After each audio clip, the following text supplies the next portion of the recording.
Welcome to Access Entertainment. I am with my mom, my mama, the one who, another person who raised me, the person I adore so much, and she never ages anyway. I'm with Mama Gail. How you doing today, Mama? Hi, how are you? I'm good. I'm finally get the chance to interview you. Next thing, I want to interview Bella. Yes, we've been trying this for a minute. I just want to know what made you be like, okay, we want to close this store. We want to name it I Know Right Clothing. What process did you go through to do that? Bola decided on this, and Mom just came along and helped. He is the owner. I am the co-owner. He was dating a plus-size lady and they were in the motorcycle circle, and she was having a tough time finding cool clothes to wear for different functions. Right. Are either having to pay a lot of money for So it. what happened? Do we have bananas? Are paying a lot of money for the items she had, the Right. outfits she had to get. So one day Bo called me and he says, Mom, I am going to open a plus-size woman clothing store. And I go, really? Did not believe him. I said, okay, I'm down. And the next thing I know, 2 months later, he says, Mom, we have the keys. The keys to what? Wow. We have the keys to our store. I remember having a conversation with Bowler. He said, "Bruh, when I started the store, I had nothing in it. I had nothing in that thing. Nothing. And this PG-13. Y'all should have to keep PG-13. Yes. You know how he do. Yes. I had nothing in that thing." And I was like, he just started getting one thing after another, and then he was like, okay, and then I remember you telling me, I'm like, Yeah. well, Yeah. You said you had nothing. Well, it's like you have a whole lot to me. Yes. Yes. And That's amazing. And the first area that we started in Shop Smart Shopping Center. Yeah, I remember that. And it was a very small area. Yeah. And it was rolling. And so the next thing we knew, they were offering us a larger space. Okay. And that went really well also. And then after about 7 years, no, take it back, about 10 years, because we've been here for 2, he says, Mom, we need a storefront. We need a larger spot. Right. Let's do it. And I'm like, okay, let's do this. And that's what we did. That's amazing. That's dope. That's amazing because, like, 12 years. How did you like? What is the process of like? Okay, let's do something new. Okay, let's keep like. How do you like maintain like for people who don't know to maintain the store? Like what kind of things are going to maintain the store? You have to be ready to roll with the punches. It's a whole lot of highs and lows. You have a lot of low months and you have a lot of spectacular months. And you just got to get yourself prepared for whatever time that is. We get really excited when we constantly have a rotating door. Right. And of course, you get really worried when that stops. Right. And it is certain times of the year where that stops. Yeah. So you gotta be ready. And I'm not saying we were always ready. Right. We constantly, and still do, go through the highs and lows, especially after the pandemic. Right. It has really been hard. And thank God the doors are still open. Right. It's a struggle. I just want to say, I'm definitely I'm trying to do my part into telling everybody know about Honor Club. I'm telling you, their clothes are fire. The clothes are complete fire. If my wife, I definitely want to buy my wife something. I think you should have gift cards. That's our next. We've been working on I think that. that's a gift We card. have been working on that, Right. getting gift cards in here. I would definitely so, buy my wife some stuff over here. so she could come and shop herself. Definitely. Because that's the thing, is that when you're buying things, especially for women, we are so particular. Yes. So we I didn't need, wanna say that. I was to like, you're pick it out ourselves. I'm like, here, honey, here's a gift card to Honor Clothing. yeah, Let me know what- that part. And I was going to say, So- like, what do you see yourself in the next 5 to 10 years for Anara Clothing, or the next? And I say 5 to 10 years, maybe like in the future, upcoming future, for Anara Clothing. Well, what we're trying to do is our next venture is that we're going to try to bring in children clothes. Okay. And so we don't know where that is Right. in the future, but that is something that's in the back of our plans. I think you should have some men's clothes too. All men say that, and we're actually going to try it. But I'm definitely men gonna try it, clothes yeah. are so much more expensive Yes. than women clothes. So that has been our hang up with that, because Right. we really try, but it's so, the men world is a whole Right. different kind of world. I didn't realize that. I Yeah. didn't know like when you buy clothes other products from for your store. I didn't Yeah. realize that. Yeah. How does that work? Well, If you know how to. well, we do. The great thing about Bo and his fiance is that they literally drive to LA every week and they hand pick our clothes. Wow. Because ordering, you never Never. get back what you think you're getting. Right. Right. If they say it's plus, it's not plus. If they say it's small, it's not small. Right. If you see a certain pattern on that film or that picture, you get back a whole nother Yes. pattern. I've been in Ross. I'm like, we ordered something. I'm just like, that's not what we ordered. That's not what we ordered. It's not the right size either. Exactly. And then you have to go through the returning and different things like that. That's the great part about I Know Right. That's You amazing. can come in. You can feel the material. You can look at Right. it. We have a dressing room where you can really see if that is going to work Right. for you. Right. And we also allow the ladies that don't have time to try on things to bring it back and get their real size. I thought that's. I remember when we did. We're actually showing you a commercial for our clothes. We're actually going to be. I'm working on trying to. Half of it is already done, so that's why I came in to do the rest of the part earlier today. So I want to get it done before New Year's. That would be great. Before New Year's. I just want to say sorry to take so long. It's just I'm making sure. I just want to make sure it looks right and plus But also I just want to say I'm so proud of Bola. For everything, you and Bola. I'm just like, wow, wait, Yes. you doing what? Yeah. 12 years? What you do? Have you ever guys thought about having like your own like van, like having like someone like drive a van and go? Or You not know, really? the great part is that we consistently have ideas going up. We have a lot of wonderful people that come Right. in and give us wonderful ideas. it's a little bit more tedious putting it all into work. plan. Yes. Because Yes. everything is with a cost. Yes.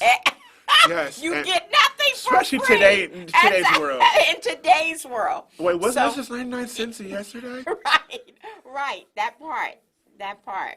And of course, like, that is the one thing I do have to say is that when we, in Shop Smart, we were mostly a $10 store. Yeah. I When remember we that. decided to do a storefront, Right. of course, that changed. And we lost a lot of our customers Yeah. due to the prices going up. But here's the thing, we do have better quality Yeah. items. And you have a lot. And you have a lot more items. We I see have a that, too. lot more items, and we have unique items. Yes, you do. Definitely. So I love it. we're definitely worth coming to check out. So please do. We'll definitely tell the world. I also say thank you so much, Mama. I appreciate you so much. You're welcome. Thank you so much. This is Quentin Harris signing out for Access Entertainment. We'll be right back. Holla.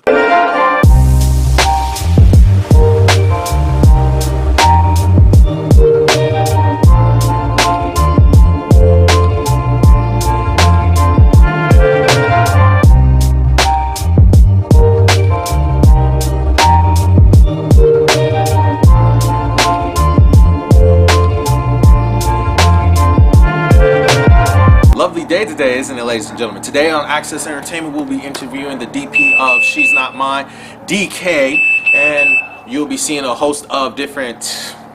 Basically, you'll be seeing a host of a whole bunch of BTS behind the scenes.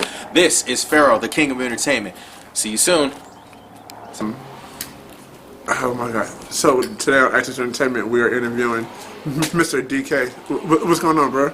Oh, not much. Just another day on set. How long have you been DPing before? I've been studying cinematography for about 10 years now. Okay, where you from? I'm from Memphis, Tennessee originally. Oh my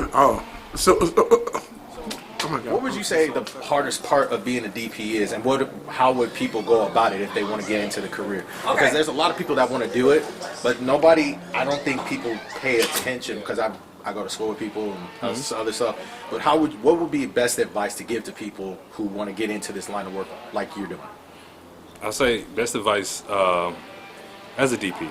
Well, the hardest part, I'll start with that. The first part you asked me. The hardest part of being a DP is studying the craft, all these little techniques. Nobody's going to ever get it right the first times they do it, but keep paying attention to lighting, listen to other DPs talk.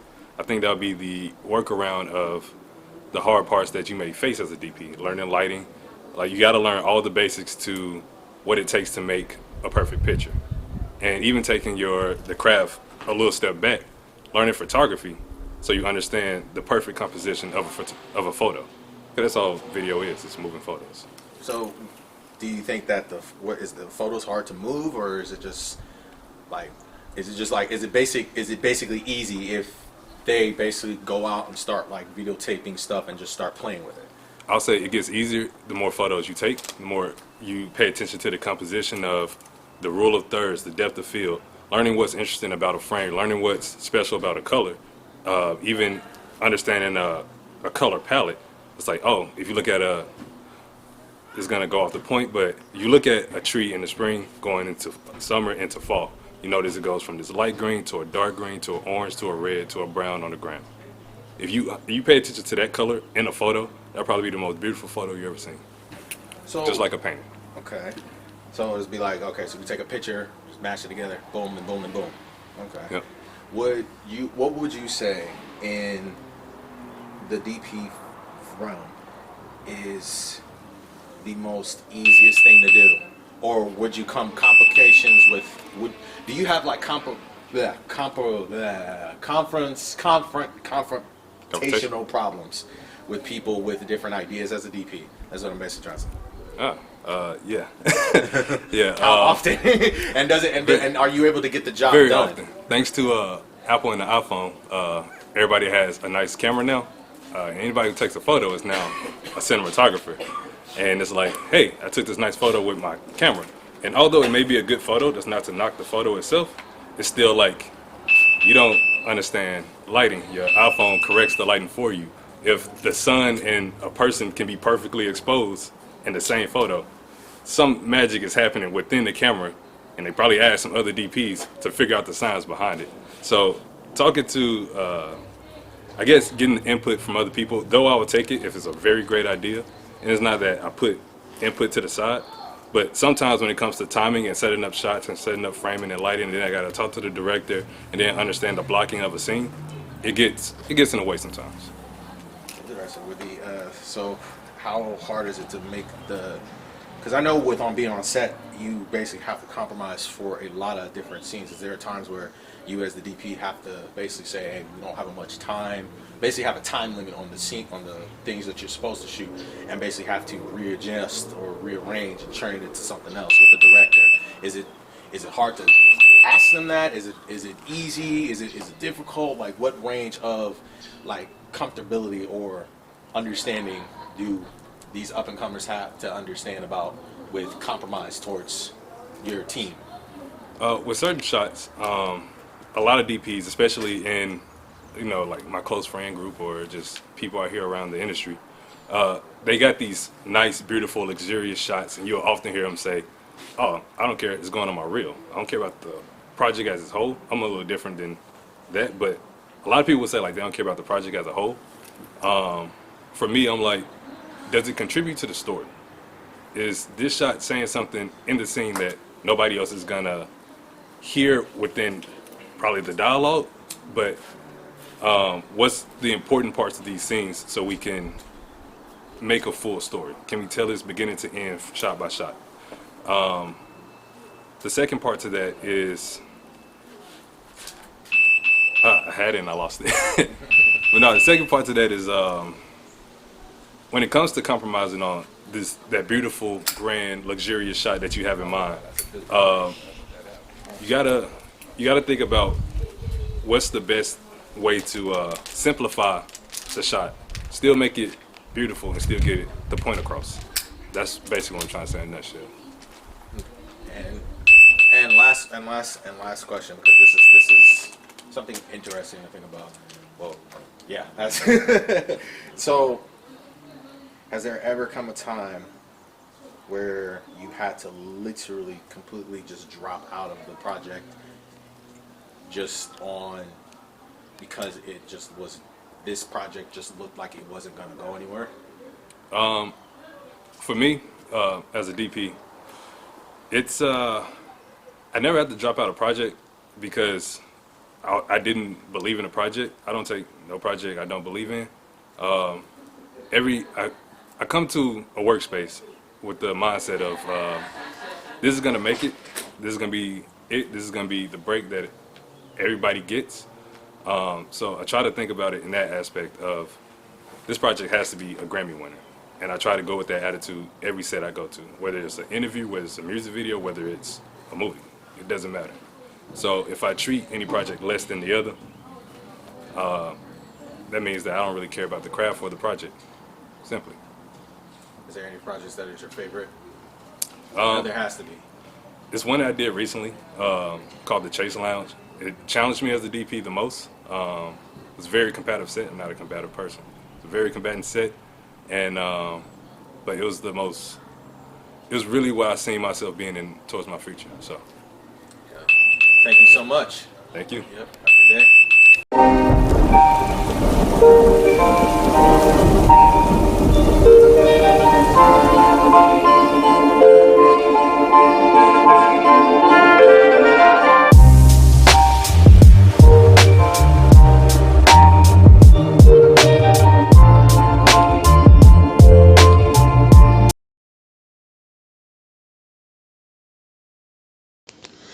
Today on Access Entertainment, we were on set of Miss Tiffany Lynettes' feature film called She's Not Mine. Go ahead, take a look. Yeah, So how's it feel being a director? it's a lot of work, but I love it. It'd be so much more fun. What made you want to work this Yes, film? like I said, everything from that shit. Yeah, from here, yeah. Because I knew I could do it. Exactly. You know what I'm saying? So like I said, you know what I'm saying? What films I'm are we, cool with all the neighbors and everything. are we shooting today? We all good. So we are shooting 8 different scenes, and we're at one location now, which we're shooting on the hard scenes. Okay. So I've been following you for a minute. I'm one of many talents. So what other than films? What other? What inspired you to write this? So is this from a book or did you just come out of your mind? Or? No, this is actually from my book, She's Not Mine, which I wrote that book last year. Okay. And is it in stores now or is it or? Yes, the book is on Amazon, so you can purchase the book, and the movie will be coming out soon.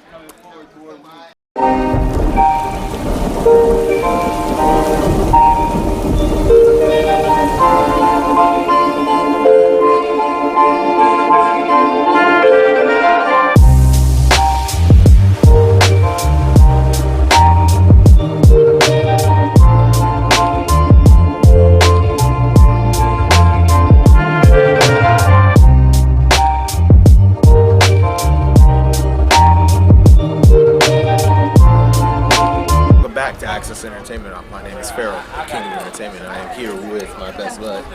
Thanks, man. Malik. Yep. This is Malik Zimbara. So, tell us about yourself. What made you want to get into filmmaking? Well, acting is my thing since I was like 5 years old, and now I'm just taking it serious. Yeah. Yep.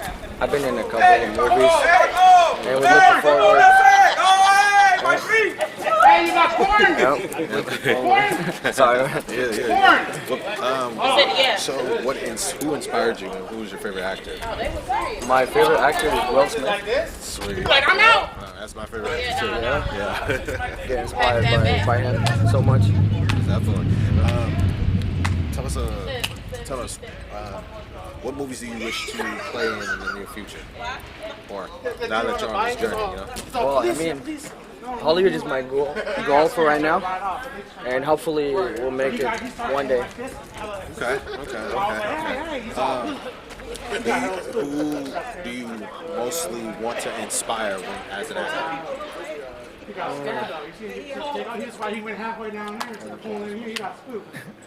Kids, teenagers, adults. Adults. I mean, pretty much adults. Yep. Pretty much adults. Well, thank you, my friend, for coming on. Yep. Of course, brother. Most definitely. And you will be right back after these messages. This is Malik Zimbara, and you're watching Access Entertainment. Now we leave you with the scene from Tiffany Lynettes' film called She's Not Mine, where we see actors who are dressed up as police officers doing a raid on a suspect. Have a good night, everybody. Take him down. Action.